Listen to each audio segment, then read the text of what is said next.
오늘 우리가 함께 나눌 말씀의 제목은 내가 여호와를 기다리고 기다렸더니입니다. 우리가 읽은 40편, 시편 40편 1절에 나와 있는 그런 표현이죠. 잘 알고 계시겠지만 우리는 지금 성경 중에서 어디를 보고 있어요?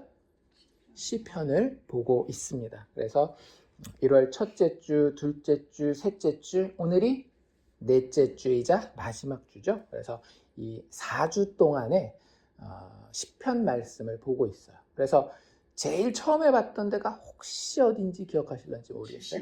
그렇죠. 70편부터 시작했어요. 그게 제일 짧았기 때문에 그게 쉽게 사과로 얘기를 하자면 그 사과 안에 들어있는 그 코어 있잖아요. 코어, 그 중심. 그 역할을 하는 거예요. 그래서 거기서 69편으로 처음엔 넘어갔었죠. 그게 어떻게 커지면 이렇게 되는지 모양을 보여주는 게 69편이었다라고 한다면, 그 다음에 69편 본 다음에는 70편 뒤에 나와 있는 71편을 봤죠. 그것 중에서도 그 하나님 앞에 간구하는 것을 조금 더 많이 이야기해서 그 이후에 어떤 이야기가 있는지를 살피는 그런 이야기라고 말씀드렸습니다. 그래서 그거는 이해가 돼요. 70편이니까 앞뒤로 69편, 71편 하는 거는 이해가 되는데, 오늘은 40편을 하게 됩니다. 혹시 그 이유를 기억하시나요? 제가 이미 예고를 해드리기도 했는데 오늘 읽으면서도 눈치채셨을 것 같은데, 잘 보시면 13절, 14절, 15절, 16절, 17절, 이게 딱 몇 절이에요? 5절. 5절이죠. 오늘 우리가 읽은 13절에서 17절까지의 5절이 사실 뭐랑 거의 똑같다? 시편 70편, 우리가 맨 첫 주에 봤었던 그 5절짜리 시편이랑 오늘 우리가 읽은 시편의 맨 마지막 5절이 거의 똑같아요. 그래서 우리가 시편 40편을 보는 겁니다.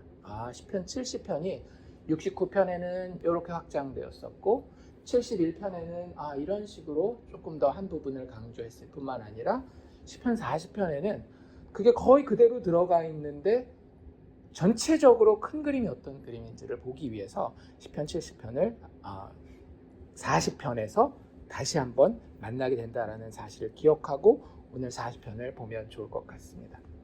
그리고 이제 더 중요한 건 시편을 막 공부하듯이 해가지고 시편이 몇 편이 있습니까? 이건 누가 지었습니까? 이런 거를 외우는 것보다 더 중요한 게 한 가지 있다라 그랬어요. 시편을 읽을 때. 그게 뭐였어요? 시편을 읽을 때는 항상 누구를 만나야 된다? 예수님을 만나야 된다. 시편뿐만 아니라 모든 성경을 읽을 때, 심지어는 그게 레위기가 되었건 아니면 잠언이 되었건 무슨 에스더가 되었건 그 성경에서 다 누구를 만나도록 이 성경이 기록된 거라 그랬어요? 예수님을 만나도록 기록된 거라고 말씀드렸어요. 물론 그게 쉽지는 않다. 우리 아버님 말씀하신 것처럼 이게 누가 가르쳐주고 배워야지 이렇게 찾기가 쉬운 경우가 많은데, 안 그러면 혼자서는 참 힘든 경우가 많은데, 그러니까 우리가 설교도 듣고 훈련도 하고 하는 거잖아요. 그리고 개인적으로 성경 읽을 때도 이렇게 배웠으니까 한번 적용도 해볼 수 있는 거니까 그런 기회라고 생각하시면 좋을 것 같아요. 그래서 역시 오늘 우리가 시편 40편을 읽을 때도 누구를 만나는 것을 기대하시고 읽으시면 되는 거예요? 예수님 만날 것을 기대하시고 읽으시면 되는 겁니다. 그래서 이걸 너무 성급하게 읽으면 이렇게 읽는다 그랬죠. 처음에 시인이 이랬겠구나. 우리가 오늘 읽은 시는 누가 지었어요? 다윗의 시라고 했으니까 다윗이 지었겠죠.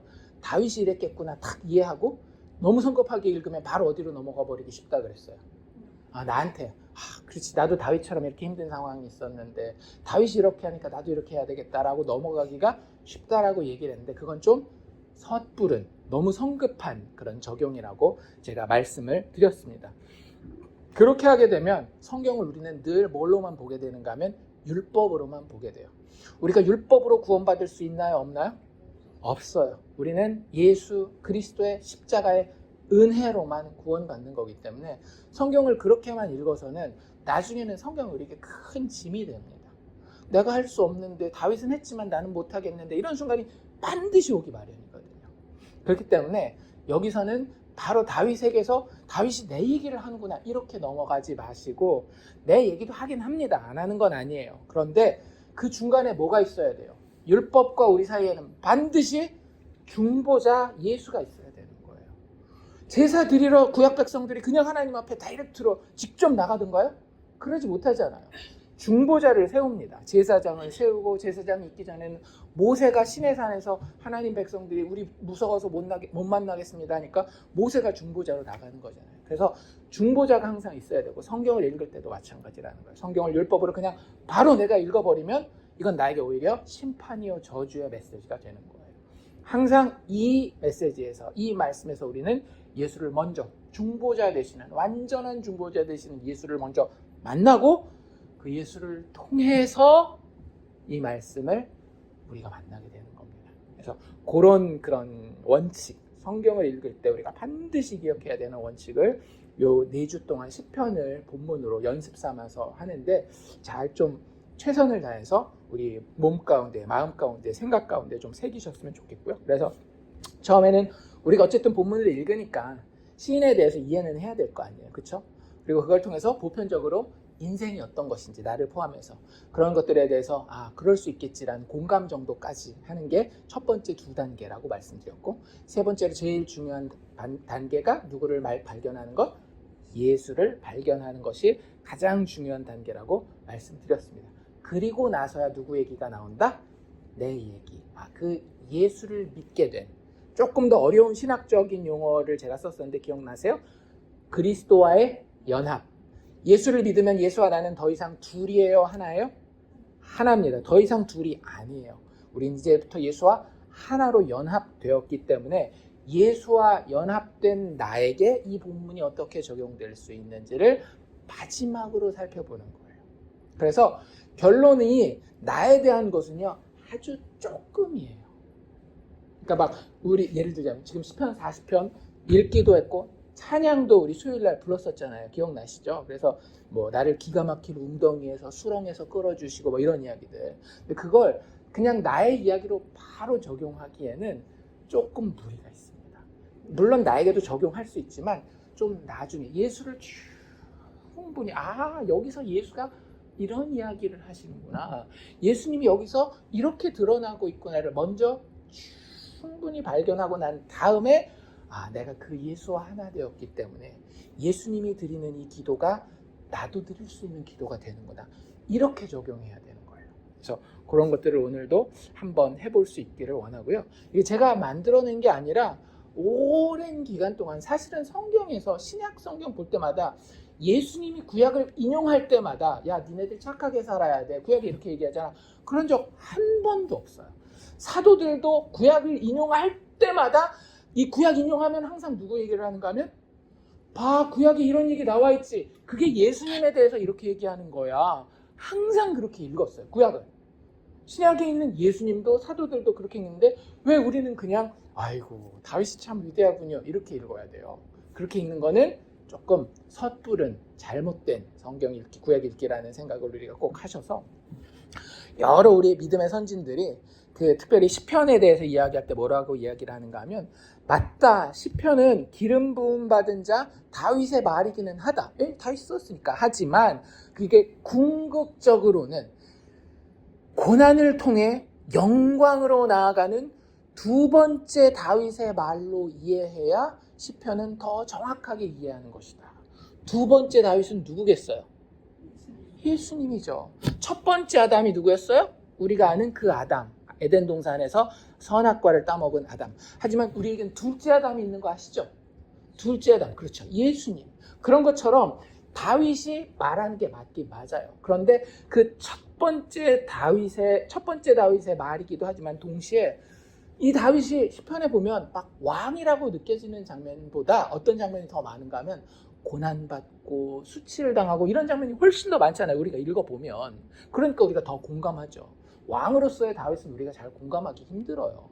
우리가 그렇게 막 잘난 게 막 다윗처럼 많은 게 아니니까. 근데 거기에 보면 고난을 통해서 영광으로 나아가는 두 번째 다윗의 모습이 아주 정확하게 나와 있고, 그가 하는 말이라고 하는 거예요. 즉 예수님이 하는 말이라고 하는 거죠.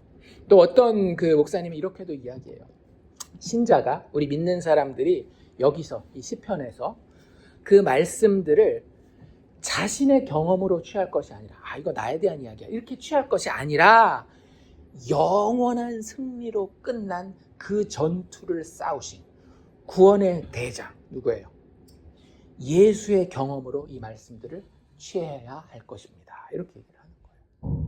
그러니까 제대로 된 그 성경 읽기를 이야기한 목사님들이 사실은 많이 있었어요. 우리가 잘 못 만났을런지는 모르겠지만 기독교 역사를 이렇게 쭉 놓고 보면은요, 예수님부터 시작해서 사도들을 거쳐 교부들과 종교개혁, 그리고 오늘날까지도 성경을 읽으면서 그 안에서 특별히 시편에서 예수님을 만나고자 하는 그런 성령의 충만함을 가진 성경의 학생들, 성경의 독자들이 많이 있어 왔다라고 하는 겁니다. 그렇게 꼭 읽으셔야 돼요. 비교를 하자면 이런 것들이에요. 왜냐하면 그 드라마 같은 거 보시잖아요. 그렇죠? 근데 드라마가 전편과 후편이 있다라고 해봅시다. 근데 그 요즘 젊은 친구들은 그런 말을 쓰거든요. 앞에 전편에서 이해하지 못할 여러 가지 떡밥이 뿌려져 있어요. 떡밥이 뭐냐면 이게 앞으로 일어날 일에 대해서 이렇게 미리 뭔가를 갖다가 이렇게 장치를 해놓는 거예요. 예를 들자면 뭐 그 사람은 그 엄지발가락에 무슨 무늬가 어떤 사마귀가 있었다. 그러면은 어떤 그 젊은 사람이 그 사람도 엄지발가락에 사마귀가 있었다. 막 이런 얘기를 하면 나중에 드라마 전편 끝나고 후편 볼 때 보면 그 사람이랑 아유 아버지였네. 뭐 이런 이야기들 있잖아요. 그러니까 근데 그걸 전편만 봐서는 알아요, 몰라요? 전편에는 그냥 떡밥만 막 뿌려놓는 거예요. 근데 나중에 후편을 보고 보니까 전편이 다시 보이죠. 아, 사마귀 그 사람이 아빠였구나. 이런 이야기가 나오는 거예요. 성경도 똑같습니다. 구약만 봐가지고는 이게 다윗 얘기네, 골리앗 얘기네, 아브라함 얘기네, 아담 얘기네, 그거 내가 아무리 이야기한다 그래도 제대로 알아요, 몰라요? 몰라요. 반드시 신약에 나와 있는 예수 그리스도의 십자가의 죽음과 부활을 가지고 구약으로 다시 돌아가서 읽어야지만 우리는 제대로 이게 진짜로 그런 얘기였구나. 내가 착각했었네. 나는 전편 볼 때 사막이 나가지고 불편하겠다 이 생각했었는데 사실 전편에 사막이 이야기를 한 이유는 불편하다라는 걸 보여주기 위한 게 아니라 뭐였어요?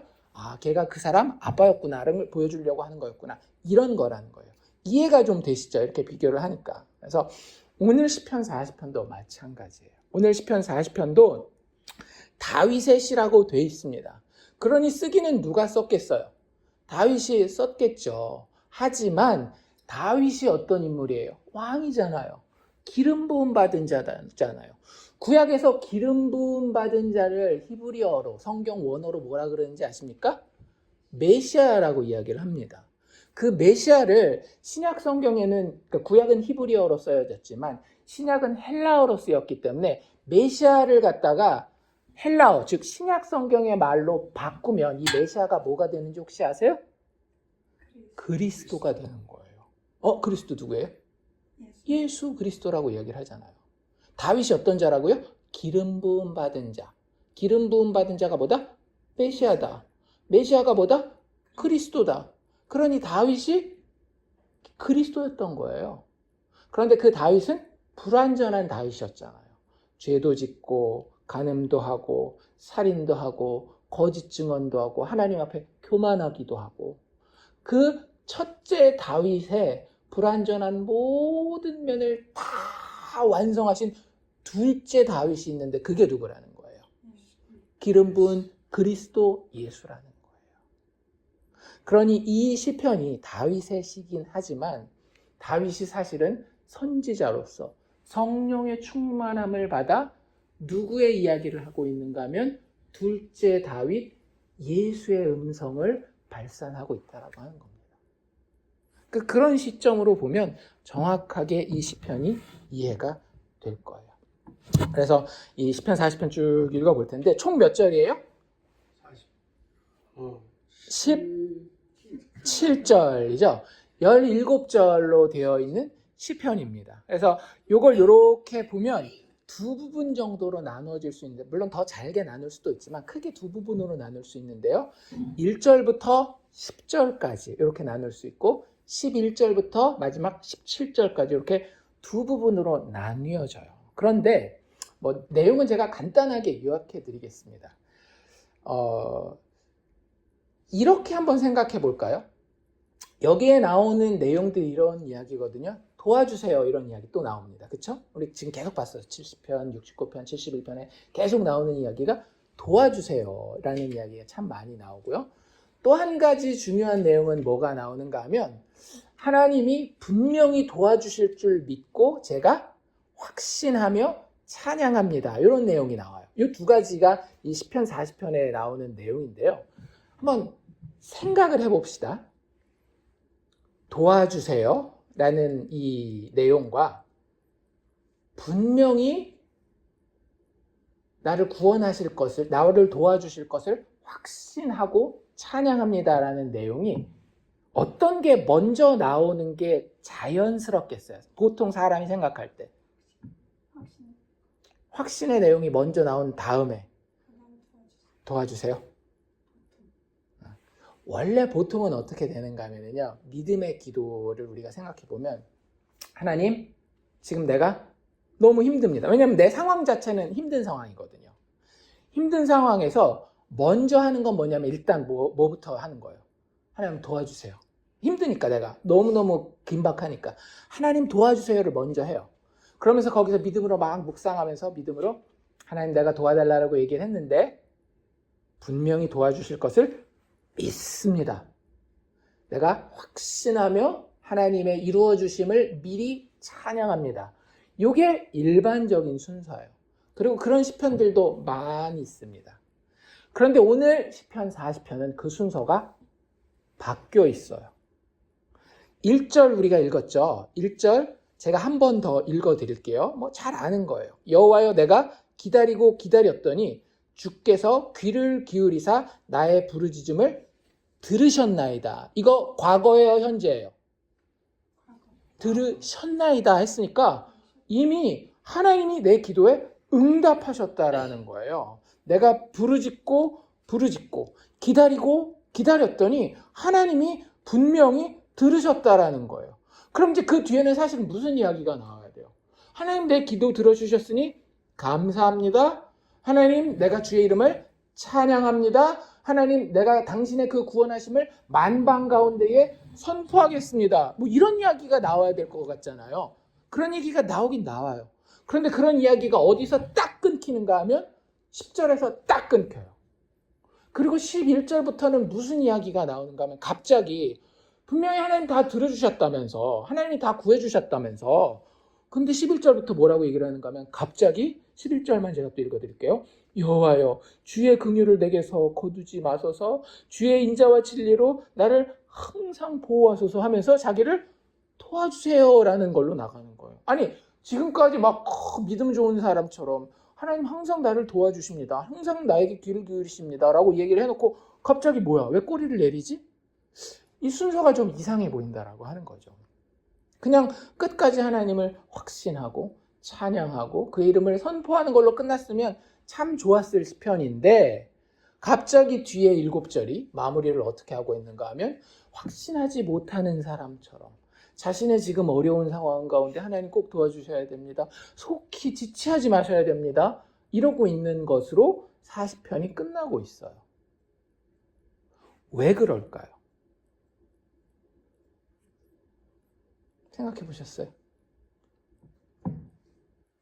여러 가지 이유가 있겠지만 아마 다윗의 지금 기본 상황은, 다윗 이야기를 우리가 먼저 이해를 해야 되니까, 다윗의 지금 상황은 영적으로 막 여유가 있고 편안한 상황처럼 보여요? 아주 힘들고 긴박한 상황처럼 보여요?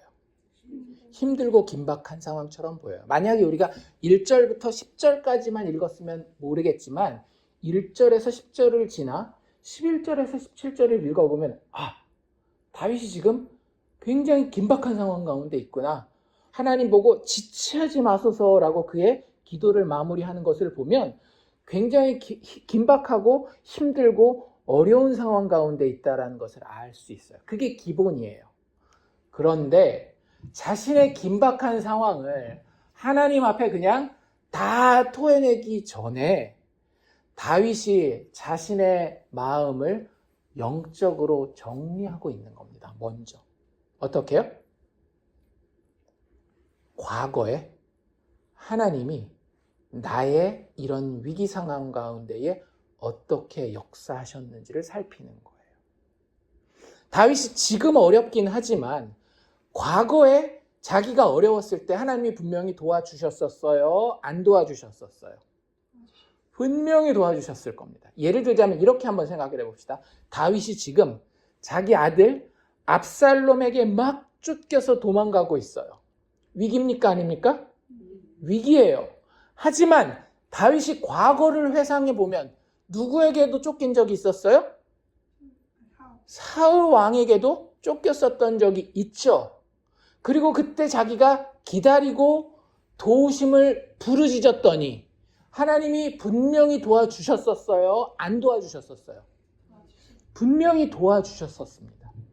그러니까 그 상황이라고 생각하시면 돼요. 지금 나는 어려움이 있다 없다? 있어요. 예를 들자면 압살롬 같은 어려움이 있습니다. 그런데 과거를 생각해 보면 하나님이 내가 도우심을 구할 때마다 어떻게 하셨다? 분명히 도와주셨었다. 라고 하는 과거에 하나님의 구원하심에 대한 생각을, 기억을 더듬어 가는 겁니다. 왜요? 내가 앞으로 받아야 할 하나님의 도움은 믿음으로 받을 것이기 때문에. 나의 땡깡으로 받는 게 아니라 하나님이 역사하시리라라고 하는 그 믿음으로 받을 것이기 때문에 이미 하나님이 역사하셨던 것들을, 그 과거의 구원을 돌이켜볼 필요가 있었던 거예요. 과거의 어떤 고난에서 구출된 이후에 다윗은 지금 다시 시련 가운데에 직면하고 있는 그런 상황이라고 보시면 될 것 같습니다. 우리 인생도 마찬가지죠. 믿음의 사람들이 한 번 하나님의 도우심으로 위기를 극복하고 나면 평생에 다시는 위기 상황을 겪지 않나요? 아니잖아요. 그렇죠? 우리가 인생에서 위기를 넘기는 감사한 순간들이 있지만 하나님 도와주세요 해서 하나님 정말 기적적으로 역사하셔서 우리의 인생을 도와주시는 감사한 순간들이 있기는 하지만 그 이후에 우리는 다시 또 다른 위기들을 만나요. 그러니까 그런 상황과 비슷한 게 지금 시편 40편이라고 보면 좋을 것 같습니다. 단, 이 이야기는 내 이야기를 직접적으로 하고 있기보다는 누구 이야기를 먼저 하고 있다? 예수님 이야기를 먼저 하고 있다라고 하는 거예요. 그래서 이 시를 내용은 이제 알았지만 두 부분으로 나뉜다 그랬죠. 감사와 찬양과 확신을 하고 있는 1절에서 10절과 그 이후에 하나님 나를 정말 긴박하게 도와주시옵소서라고 하는 간구의 11절에서 17절 두 부분이 있지만 이것을 나에게 개인적으로 적용하기 전에 먼저 이 안에서 누구를 발견하자? 예수를 발견하자라고 하는 것을 우리가 먼저 잘 기억해 볼 수 있기를 원합니다. 예수님에게 이걸 적용하면은요, 이렇게 될 수 있을 것 같아요. 예수님이 이 이야기를 하는 것은 이 땅에 오셨을 때입니다. 그렇죠? 우리와 똑같은 육체를 입고 이 땅에 오셨어요. 그런데 예수님은 나이가 그때 몇 살이었어요? 30살 정도 되셨단 말이에요. 근데 그건 육신의 나이고요. 예수님이 유대인들 종교 지도자들한테 한번 이런 얘기를 하신 적이 있습니다. 아브라함 누군지 아시죠? 어디에 나와요? 신약에 나와요? 구약에 나와요? 구약에 나오잖아요. 믿음의 조상이라고 하는 아브라함과 이삭과 야곱, 믿음의 조상 아브라함은 구약에 나오는 인물이란 말이에요. 예수님으로부터 한 1000몇백 년 전 떨어진 사람이에요. 근데 뭐라고 예수님이 얘기를 하시는가 하면 아브라함이 내 때를 볼 것을 즐거워하다가 보고 기뻐하였다라고 얘기를 해요. 그러니까 그 사람들이 벙쪄가지고 야, 너랑 아브라함이랑 도대체 몇 년 차이 나는데 1000년도 넘게 차이 나는데 무슨 아브라함이 너를 봐, 이렇게 얘기를 하는 거예요. 예수님은 아브라함보다 나중에 계신 분이에요? 훨씬 먼저 계신 분이에요? 훨씬 먼저 계신 분이에요. 비록 육체를 입고 이 땅에 오신 것은 1000년도 더 이후에 오셨지만 예수님은 하나님이시잖아요. 우리 요한복음 1장 기억나십니까? 태초에 말씀이 계시니라. 그 말씀이 누구예요? 예수님. 예수님이 아브라함보다도 훨씬 더 이전인 태초에 계셨다라고요. 하나님이시니까. 그러니까 그 예수님이 아브라함보다도 나이가 훨씬 더 많은 거예요.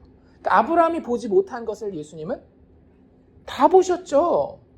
그 가운데에 여러 가지 하나님이 인류를 구원하신 이야기들을 다 보셨어요. 예를 들자면 노아 방주 때 인류가 다 망했지만 어떤 자들이 살아나셨어요? 하나님의 은혜를 입은, 하나님의 은총을 입은 노아의 식구들이 살아난 걸 봤단 말이에요. 그리고 아브라함의 구원도 예수님이 봤고요.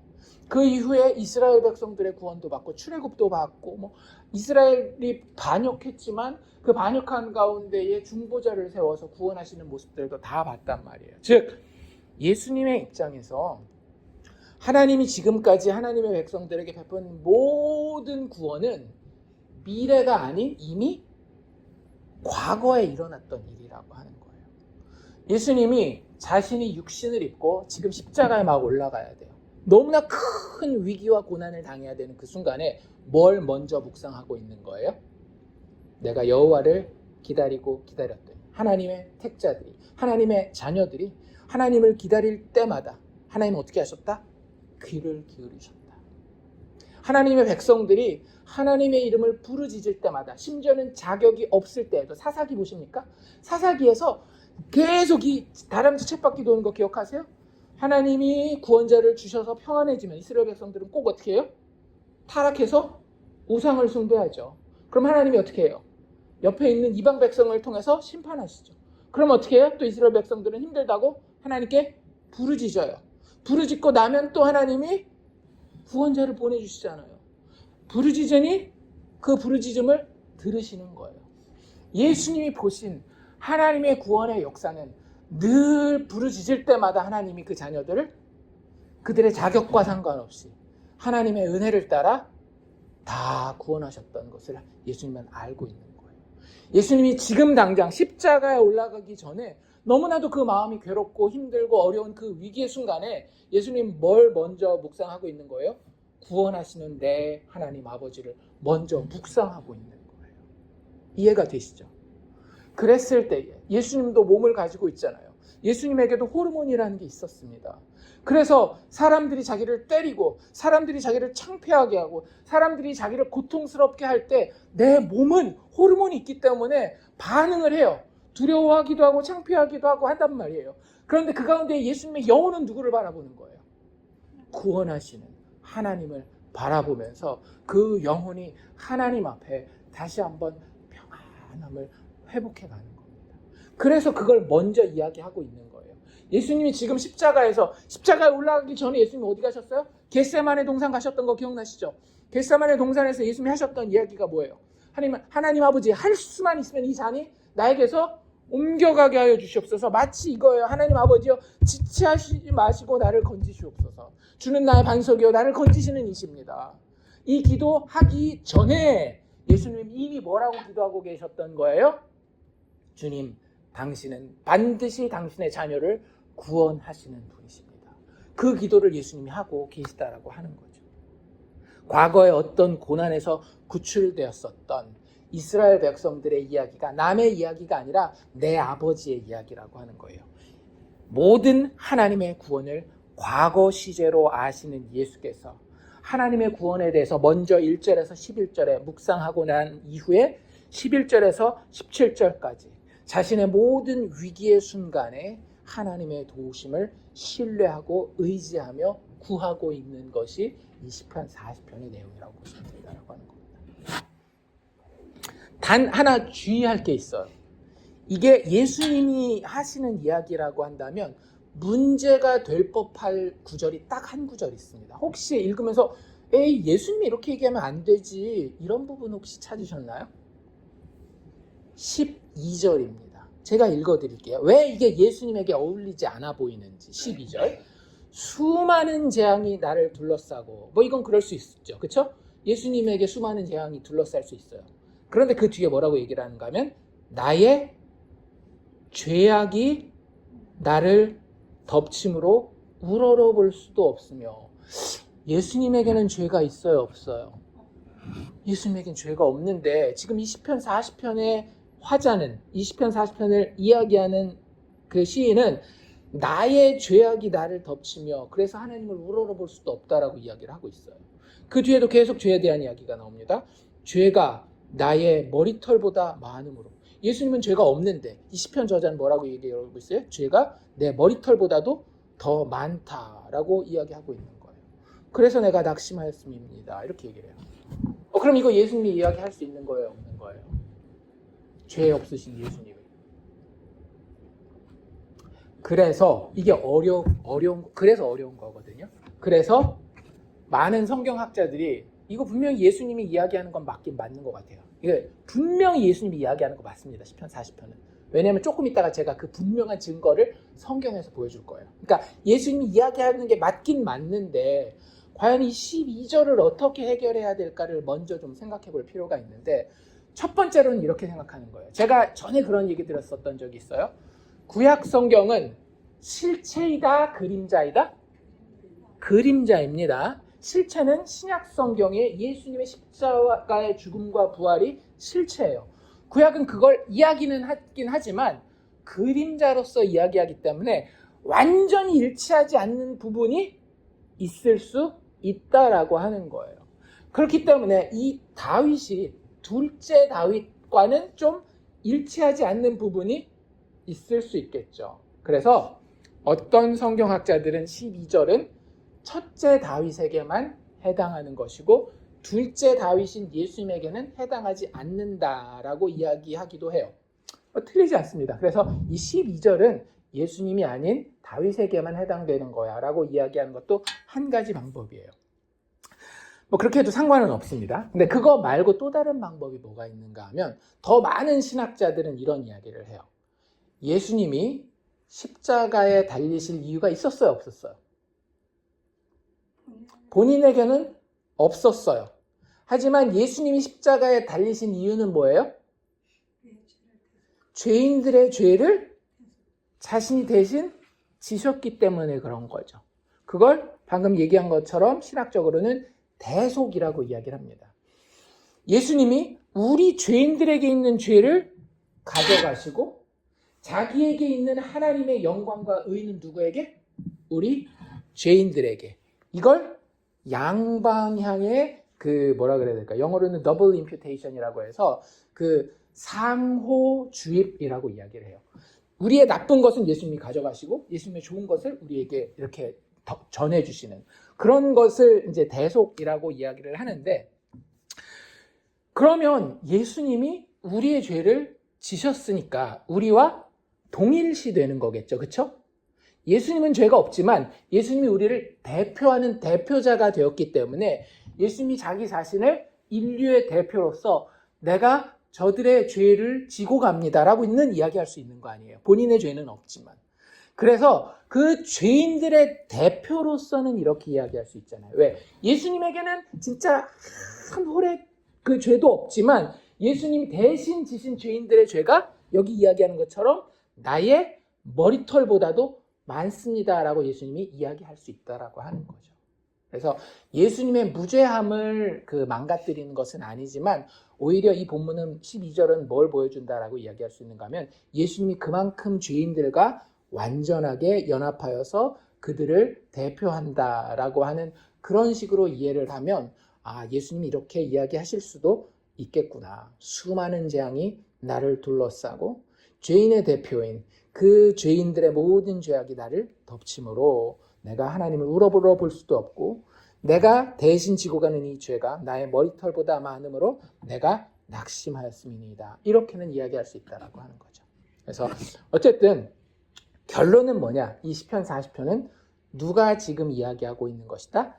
둘째 다윗인 예수님이 이야기하고 계시다라고 하는 거예요. 그래서 고린도후서 5장 21절에 보면 뭐라고 되어 있는가 하면 하나님이 죄를 알지도 못하시는 이 누구예요? 예수님이죠. 그 죄를 알지도 못하는 이를 대신하여 누구 대신하여? 우리 죄인들을 대신하여 죄로 삼으셨다. 예수님을 뭐로 삼으셨다라고요? 죄로 삼으셨다. 그게 성경이 이야기하는 거예요. 그런 의미에서 요 12절은 우리가 이해하고 예수님이 우리를 대표했기 때문에 죄가 되셨구나. 그런 의미에서 이해하시면 12절 말씀도 우리가 큰 문제 없이 이해할 수 있을 것 같아요. 자, 그럼 본격적으로 아까 제가 말씀드린 대로 시편 40편을 어떻게 정확하게 예수님이 하신 이야기라고 이야기할 수 있나요? 라고 하는 증거를 대드리겠습니다. 성경 읽다 보시면 구약 성경이 신약 성경에 똑같이 나와 있는 구절들이 있어요. 오늘 우리가 읽은 20편 40편 중에 3절이 신약 성경에 나와 있습니다. 혹시 어딘지 발견하셨어요? 6절, 7절, 8절이에요. 제가 한번 읽어드릴게요. 주께서 내 귀를 통하여 내게 들려주시기를. 자, 일단 말하는 사람이 누구예요? 그렇죠. 이 시편 전체를 이야기하는 거는 다윗인데 여기서 주께서 들려주셨다라고 얘기하고 있죠. 6절을 보니까 주께서 내 귀를 통하여 내게 들려주셨다라고 얘기를 하죠. 그러면 이 6절에서 말하고 있는 사람은 주님이죠. 주께서 들려주셨으니까. 그렇죠? 듣는 사람은 누구예요? 내 귀에 들려주셨다니까 나예요. 다윗 혹은 예수님이겠죠. 이걸 정리하면 하나님 아버지께서 누구에게 말씀하시고 계신다라는 거예요? 예수님에게 말씀하고 계시다라는 겁니다. 이해가 되세요? 누가 누구한테 말하는지가 되게 중요합니다. 지금 6절은 주께서, 즉 하나님 아버지께서 나에게, 예수님에게 들려주신 말씀이 있다라는 거예요. 그 내용이 뭐냐면요, 제사와 예물을 기뻐하지 아니하시며 번제와 속죄제를 요구하지 아니하신다. 누가 누구에게 이렇게 얘기하고 있다라고요? 하나님 아버지가 예수님에게. 자, 내용은 뭐예요? 야, 예수, 나의 아들, 내 마음을 좀 알아줘. 나는 제사와 예물 기뻐하지 않아. 나는 번제와 속죄제 요구하지도 않아. 누가 누구한테 이렇게 얘기를 했다라고요? 하나님 아버지가 예수님에게 이렇게 얘기를 했다라는 거예요. 우리는 뭐라고 생각했어요? 구약 성경 읽을 때마다. 아유, 제사가 중요하지. 예물이 얼마나 귀해. 번제와 속죄제 우리가 다 하나님 앞에 드려야지 이렇게 생각하는데 하나님이 직접 자기 아들 예수에게 이렇게 얘기하셨더라고요. 제사와 예물 기뻐하지 않는다. 번제와 속죄제 내가 요구하지도 않아. 그리고 나서 7절입니다. 그때에 그 말을 예수님이 들은 거예요. 하나님 아버지로부터. 누가 말하기를? 내가 말하기를. 여기서 나는 예수님이죠. 예수님이 하나님 아버지의 음성을 들었으니까 이제 누구 말할 차례예요? 예수님 말할 차례인 거예요. 그래서 내가 말하기를, 예수님 뭐라고 말하시는지 잘 들어보세요. 내가 왔나이다. 누가 왔다라고요? 예수님이 자기 자신을 향해 아버지한테 하나님, 그래서 제가 왔습니다. 하나님이 방금 뭐라고 얘기하셨다라고요? 제사와 예물 나 기뻐하지 않는다. 속죄제와 번제 내가 원하지도 않는다라고 얘기하니까 그 말귀를 알아들은 예수님이 뭐라고 얘기를 했다라고요? 그래서 내가 왔습니다, 아버지. 이게 무슨 얘기일까요? 잘 생각해 보셔야 됩니다. 하나님 아버지와 예수님 사이에서 이루어지고 있는 어쩌면 약간은 수수께끼 같은 이야기인 거예요. 하나님 아버지는 예수님을 향해서 제사와 예물을 기뻐하지 않으며 번제와 속죄제를 요구하지 않는다라고 얘기하셨는데 그때 예수님이 딱 나와서 그래서 아버지 제가 왔습니다 라고 이야기하고 있는 거예요. 도대체 무슨 뜻일까요? 예수님이 마치 뭘 대체하고 있는 것 같아요? 뭘 대신하고 있는 것 같지 않으세요? 이 문맥에서 하나님이 예물도 부족하고 제사도 부족하고 번제도 아니고 속죄제도 아니다라고 얘기하고 있는 그것을 누가 대신하고 있는 것 같아요? 예수님이 대신하고 있는 것 같아요. 하나님이 제사로서도 만족할 수 없다. 예물로서도 만족할 수 없다. 번제 속죄제 그거가 나한테 아무 소용없어. 나를 만족시킬 수 없어 했더니 누가 나타나면서 예수님이 딱 나타나면서 제가 있으니 아버지 만족하시죠 이러는 거예요. 이해가 되세요? 그리고 나서 이제 말을 더 이어갑니다. 그러면서 자기가 그렇게 올 것에 대해서 뭐라고 얘기를 하고 있는가 하면 나를 가리켜 기록한 것이 두루마리 책에 있나이다. 여기서 두루마리 책은 뭘 얘기를 하는 걸까요? 지금 시편을 쓰는 상황에서는 신약은 아직은 없었어요. 그리고 구약의 상당 부분이 없었으리라고 생각이 되어집니다. 왜냐면 이거 다윗이 쓰는 거니까. 다윗 이후에 오는 뭐 느헤미야라든지 에스라라든지 에스더 이런 사람들은 아직 태어나지도 않았잖아요. 다윗 왕때니까. 그러니까 다윗 이전에 있었던 성경책 아마도 모세오경일 거예요. 창세기, 출애굽기, 레위기, 민수기, 신명기. 그리고 옛날에는 이런 책이 아니라 두루마리 책이었잖아요. 그러니까 여기서 이야기하는 두루마리 책은 아마도 모세오경이기가 쉬울 거예요. 근데 그 예수님이 뭐라고 얘기를 하고 있는가 하면 아버지 내가 왔습니다 라고 이야기한 이후에 나를 가리켜 기록한 것이 어디에 있다라고요? 그 두루마리 책에 있습니다. 모세오경에 있습니다. 그 얘기를 하는 거예요. 창세기 누구 얘기하는 거라는 거예요? 예수님. 출애굽기 누구 얘기하는 거라는 거예요? 예수님. 레위기 누구 얘기하는 거예요? 예수님. 민수기 누구 얘기? 예수님. 신명기 누구 얘기? 예수님 얘기하라는 거예요. 두루마리 책에 아버지의 뜻이 다 쓰여 있었거든요.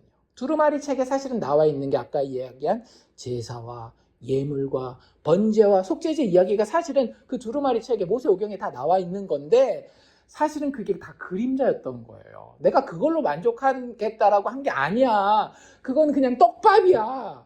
진짜 나중에 실체가 될 것은 진짜 모든 죄인을 살릴 수 있는 완전한 제물이 필요한데 그것에 대해서 내가 모세오경에 다 써놨단다. 그걸 누가 알고 있었던 거예요? 예수님이 정확하게 알고 있었던 거예요. 아버지 거기에 써놓은 그 얘기가 제 얘기 맞죠? 두루마리 책에 나를 가리켜 기록한 것 제가 알고 아버지의 마음을 만족시켜드리기 위해서 제가 왔습니다. 이 이야기를 하고 있다라는 거예요. 그리고 8절 나의 하나님이여 내가 주의 뜻을 방금 얘기했던 창세기, 출애굽기, 레위기, 민수기, 신명기에 나와 있는 그 아버지의 뜻 그 뜻을 행하기를 즐기오니 주의 법이 우리가 모세오경을 율법이라고 이야기를 하죠. 그러니까 모세오경 이야기를 하는 거예요. 주의 법이 나의 심중에 있나이다. 아버지의 마음이 제 마음입니다 라고 하면서 예수님이 내가 왔나이다 라고 이야기하는 것이 6절, 7절, 8절인데 이 이야기가 신약 성경에 나와 있다니까요. 어디 나와 있을까요? 이거 다 찾으라고 시간 들이면 오늘 내일도 부족할 테니까 제가 일단 답을 알려드리고 거기로 한번 넘어가 봅시다. 신약 성경 히브리서 10장 5절로 10절인데요. 한번 성경을 찾아보도록 하겠습니다. 신약 성경 362쪽 신약 성경 362쪽 히브리서 10장 말씀입니다. 그 시편은 이렇게 손가락 꽂아서 다시 돌아올 거니까 이렇게 표시하고 계시고요. 신약으로 넘겨서 신약 성경 362쪽 히브리서 10장 말씀입니다. 절수로는 10장 5절부터 대략 한 10절 정도까지 저희가 보면 될 것 같거든요. 찾으셨나요? 이렇게 시작하죠. 그러므로 주께서 이렇게 시작하는 거 맞나요? 그러므로 주께서 이제 제가 한번 읽어 드릴게요.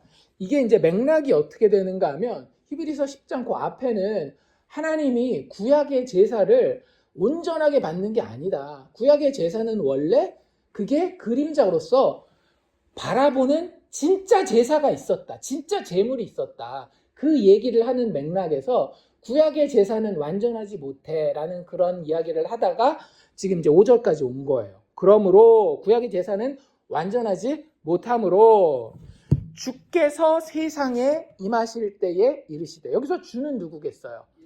그쵸? 세상에 임하시는 주는 예수님입니다. 성육신 하신 그 예수님. 주께서 세상에 임하실 때에 자 뭐라고 말씀하시는지 들어보십시오. 예수님이 하시는 말씀이래요. 하나님이 제사와 예물을 원하지 아니하시고 요거 봤어요? 안 봤어요? 봤어요. 어디서 봤어요? 시편 40편에서 봤단 말이에요.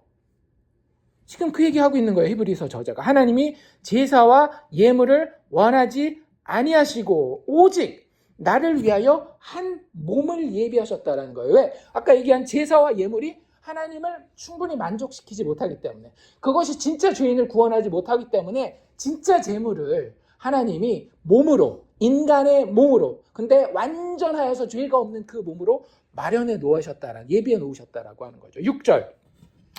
번제와 속죄제는 기뻐하지 아니하시나니. 이것도 구약에 나오는 거네요. 어디 나왔었어요? 시편 40편에 나왔었던 거예요. 하나님이 제사와 예물을 원하지 아니하시고 오직 나를 위하여 한 몸을 예비하셨도다. 번제와 속죄제는 기뻐하지 아니하시나니 이에 내가 말하기를. 여기서 나는 누구예요? 예수님이죠. 예수님이 뭐라고 말하셨대요? 하나님이여 보시옵소서. 두루마리 책에 나를 가리켜 기록된 것과 같이. 두루마리 책이라는 이야기가 어딘가에 나왔었어요. 어디에 나왔었어요? 시편 40편에 나와 있었단 말이에요. 보시옵소서. 두루마리 책에 나를 가리켜 기록된 것과 같이 하나님의 뜻을 행하러. 아까 나왔죠? 주의 뜻을 행하기를 내가 즐거워합니다. 이런 이야기 했었잖아요. 그렇죠? 하나님의 뜻을 행하러 왔나이다. 아까 뭐라 그랬어요? 내가 왔나이다. 이런 표현이 있었잖아요. 보시옵소서. 두루마리 책에 나를 가리켜 기록된 것과 같이 하나님의 뜻을 행하러 왔나이다 하셨느니라. 예수님이 이렇게 얘기하셨다는 거예요. 위에 말씀하시기를 주께서는 제사와 예물과 번제와 속죄제는 원하지도 아니하고 기뻐하지도 아니하신다 하셨고 이는 다 무엇을 따라 드리는 것이라? 율법을 따라 드리는 것이라. 절대 율법이 우리를 구원하지 못한다니까요. 우리가 아무리 최선의 100배를 더해도 우리는 구원받을 수 없어요. 율법으로는. 자, 9절. 그 후에 말씀하시기를 보시옵소서. 내가 하나님의 뜻을 행하러 왔나이다. 누가 왔대요? 내가 왔대요. 예수님이 왔대요. 하셨으니 그 첫째 것을 폐하시면. 첫째 것이 뭐예요? 구약의 떡밥, 율법. 율법이 틀린 건 아니지만 그림자기 때문에 그걸 막 모시면 안 되는 거예요. 그냥 그건 방향 지시등만 돼야 되는 거죠. 그래서 그 첫 것을 폐하심은 둘째 것은 뭐겠어요? 예수 그리스도 복음 이야기하는 거예요. 은혜로 죄인이 살아나는. 둘째 것을 세우려 하심이라. 이 뜻을 따라. 예수님이 이렇게 하시는 하나님의 뜻이 뭐래요? 예수 그리스도의 몸을, 제물 말고 예물 말고 예수 그리스도의 몸을 단번에 들이심으로 말미암아 우리가 무엇을 얻었노라? 거룩함을 얻었노라. 하나님 앞에 의로운 자가 된다라고 하는 거예요. 이게 어디에 나와 있다라고요? 시편 40편에 나와 있었다라고요. 예수님이 하신 말씀이라고 신약 히브리서 저자가 너무나도 분명하게 얘기하고 있잖아요. 그렇죠? 그럼 우리 다시 시편 40편으로 넘어옵시다. 제가 다시 한번 읽어드릴 테니까 진짜 그거구나. 한번 직접 눈으로 확인하십시오. 6절, 7절, 8절입니다. 시편 40편 6절, 7절, 8절. 찾으셨으면 같이도 한번 읽어볼까요? 시작. 주께서 내 귀를 통하여 내게 들려주시기를 제사와 예물을 기뻐하지 아니하시며 번제와 속죄제를 요구하지 아니하신다 하신지라. 그때에 내가 말하기를 내가 왔나이다. 나를 가리켜 기록한 것이 두루마리 책에 있나이다. 나의 하나님이여 내가 주의 뜻 행하기를 즐기오니 주의 법이 나의 심중에 있나이다 하였나이다. 아멘. 여기서 나는 누구라고요? 예수님. 두 번째 다윗인, 온전한 다윗이신 예수님. 기름 부은 메시아 왕 예수가 지금 이 시편 40편을 이야기하고 계시다라고 하는 거예요. 다윗 왕은 아주 단순하게 성령의 영감을 받아서 예수님이 미리 하실 말씀을 이미 선지자 노릇하면서 이야기하고 있을 뿐이지 실제로 이 말씀을 하고 계시는 것은 예수님이라고 하는 거죠. 여기서 이 시편 40편 1절로 17절을 이야기하는 분은 하나님이 진정으로 원하시는 온전한 제물 되시는, 그래서 자기 자신을 자원하여 그 온전한 제물로 드리시는 메시아 왕이 바로 이 시편 40편을 이야기하고 있는 화자라고 하는 겁니다. 그게 누구예요? 우리는 알고 있죠? 예수님이라고 하는 거예요. 그래서 예수님이 지금 이 기도를 하고 있는 거예요. 내가 여호와를 기다리고 기다렸더니 귀를 기울이사 나의 부르짖음을 들으셨도다. 예수님은 하나님의 구원에 대해서 분명히 알고 계십니까? 모르고 계십니까? 분명히 알고 계셔요.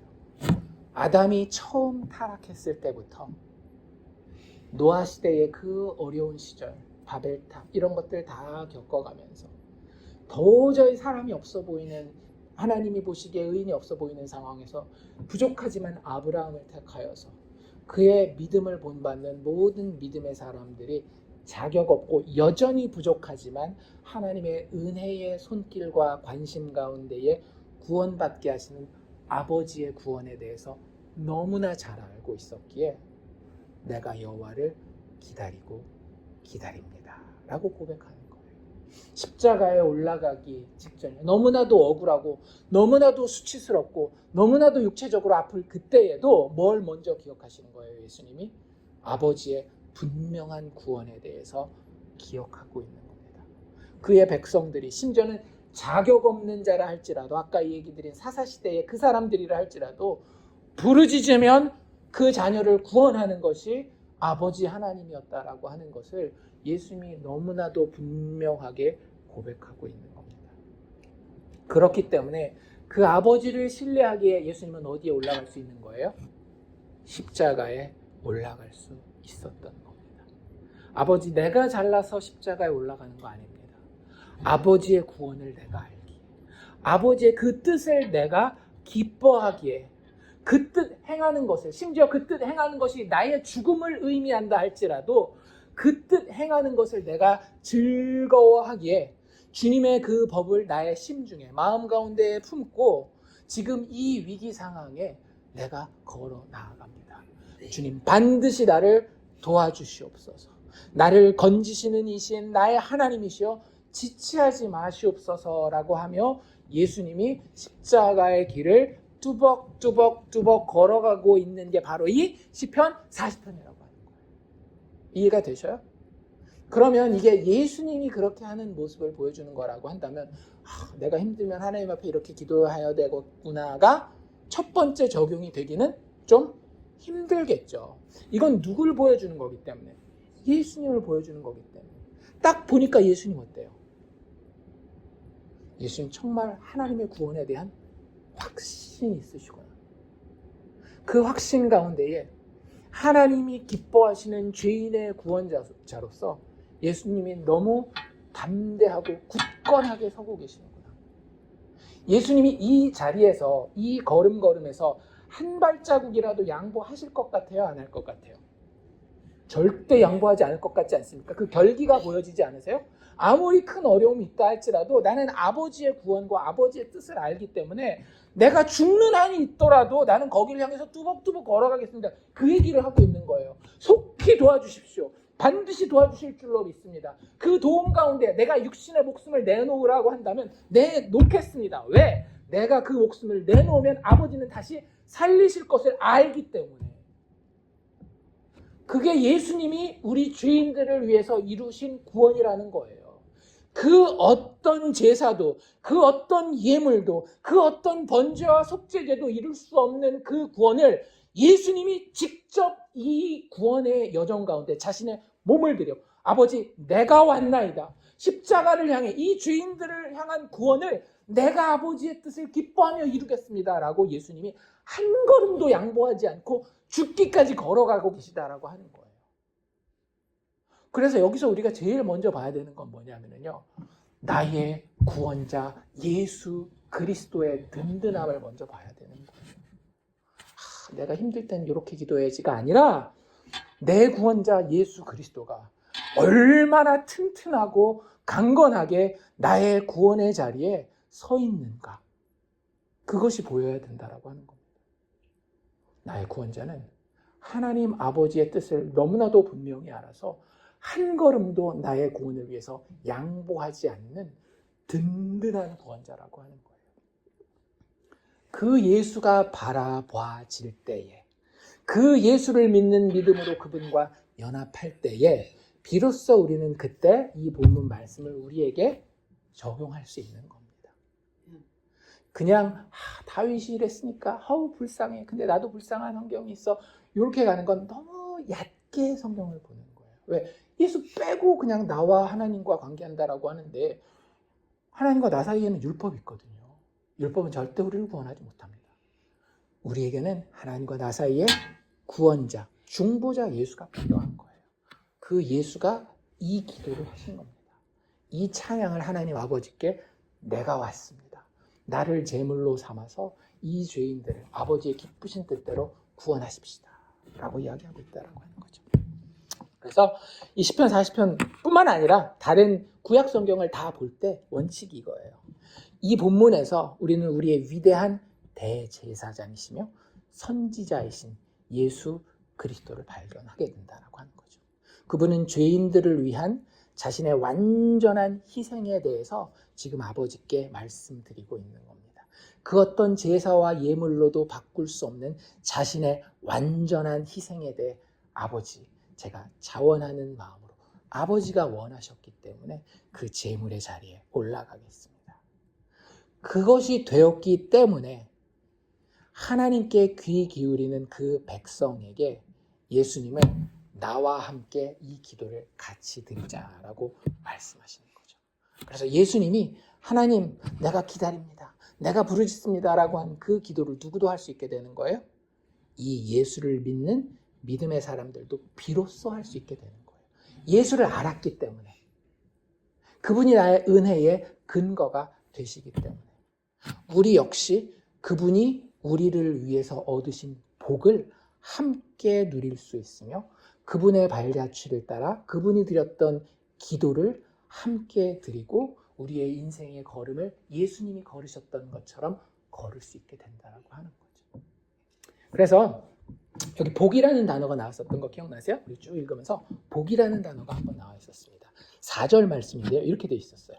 여호와를 의지하고 교만한 자와 거짓에 치우친 자를 돌아보지 아니하는 자는 복이 있도다. 이렇게 나와 있죠.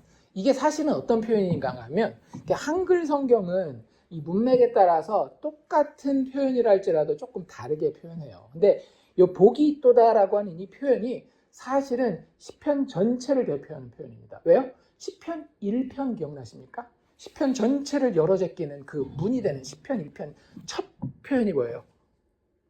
복 있는 사람은 악인의 궤를 쫓지 아니하며 그 복 있는 사람은 이라는 표현이 이거예요.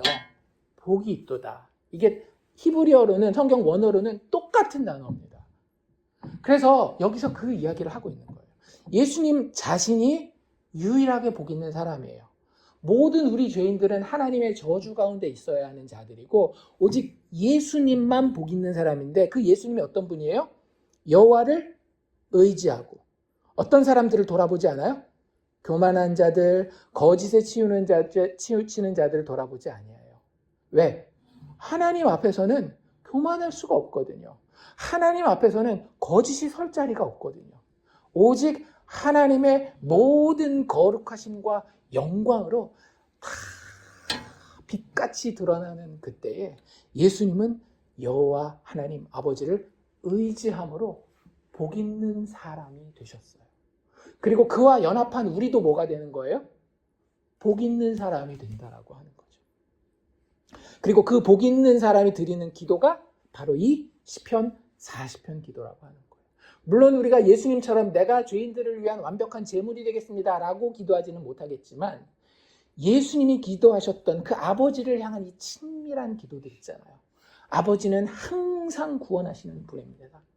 나의 제물과 나의 제사와 나의 번제와 속죄제가 아닌 하나님이 기뻐하시는 그 완전한 제물 예수 그리스도를 붙들고 내가 아버지께 나아가 아버지를 의지할 때에 당신이 나를 반드시 구원하시는 줄로 믿습니다 라고 고백할 수 있는 자가 우리 예수 믿는 자들이라고 하는 거예요. 그런 사람들을 성경은 예수님은 복이 있다라고 이야기하고 계시다라고 하는 거죠. 그래서 우리는 늘 이러한 구원에 대해서 생각해 봐야 됩니다. 내가 받은 구원이 어떤 구원인지 시편 40편에서 예수님이 이야기하고 있는 구원이 어떤 구원인지, 율법의 제물이 아닌 오직 예수 그리스도의 대속으로 구원받은 존재가 예수 믿는 사람, 즉 나라고 하는 사실을 기억하실 수 있기를 바랍니다. 그래서 로마서 3장 21절, 22절에서 사도 바울은 이렇게 이야기를 하죠. 이제는 율법 외에, 율법은 된다 안 된다? 안 돼요. 율법 외에 하나님의 한 의가 나타났으니 율법과 선지자들에게 증거를 받은 것이라. 율법과 선지자는 그림자였다라는 얘기예요. 그거를 증거하기 위한. 율법은 지키라고 준 게 아니라 이 실체를, 하나님의 구원의, 하나님의 진짜 의의 실체를 보여주기 위한 그림자였지, 그거 지켜서 구원받으라는 게 절대 아니라는 겁니다. 율법 외에 하나님의 한 의가 나타났으니 율법과 선지자들에게 증거를 받은 것이라. 곧 누구? 예수 그리스도. 그분을 믿음으로 말미암아 모든 믿는 자에게 미치는 하나님의 의니 차별이 없느니라. 우린 이거 하나 바라보고 신앙생활 하는 겁니다. 다른 어떤 것들 자랑할 것 없고요. 다른 어떤 것들 우리가 신뢰하고 붙들고 따라갈 것들 없어요. 늘 예수 그리스도의 나를 위해 고난받고 죽으시고 십자가에서 무덤까지 내려가신 그 공로, 그 의만 의지하는 것이 우리의 소망이라고 하는 거예요. 그리고 그렇기 때문에 그분이 확신하셨던 하나님의 구원에 대해서 우리도 확신하고 하나님께 부르짖고, 하나님이여 지체하지 말고 지금 이 상황에서도 내가 하나님 안에 평안할 수 있도록 도와주시옵소서. 당신의 구원이 나의 삶의 현실이 되어질 수 있도록 주님 역사해 주시옵소서라고 기도할 수 있게 된다라고 하는 거죠. 다시 한번 4절 뭐라고 돼 있더라고요? 여호와를 의지하고 교만한 자와 거짓에 치우치는 자를 돌아보지 아니하는 자는 복이 있도다. 우리 예수님과 함께 이런 고백을 할 수 있는 정말로 복된 사람들이 될 수 있기를 원합니다. 우리 시리즈 전체를 한번 마무리를 해봅시다. 시편에 대해서 4주 동안 했습니다. 그렇죠? 시편은 1차적으로 누구에 대한 이야기였어요? 예수님에 대한, 예수 그리스도의 노래와 기도가 담겨있는 책이라고 말씀드렸고요. 따라서 성도는 기도와 묵상 가운데 일단 누구와 연합하는 게 먼저예요? 예수님과 연합하는 게 먼저예요. 이 성경 읽고 내가 이렇게 막 해야지 이게 아니라 일단 예수님과 먼저 연합함으로써 이 본문을 보고 성령의 역사하심 가운데에 예수를 깨닫고 예수가 내 안에 사실 수 있도록 문을 열어드리는 것이 시편을 제대로 읽는 방법입니다. 어쨌든 우리가 시편을 살펴봤지만 시편만이 아니라고 말씀드렸어요. 모든 성경이 다 예수에 대한 것이라고 말씀드렸고, 그렇기 때문에 이 시편과 모든 성경 말씀을 통해 하나님의 온전한 구원자이신 예수 그리스도를 늘 발견하고 만나며 날마다 그분을 더 사랑하게 되는 우리이기를 주님의 이름으로 축원합니다.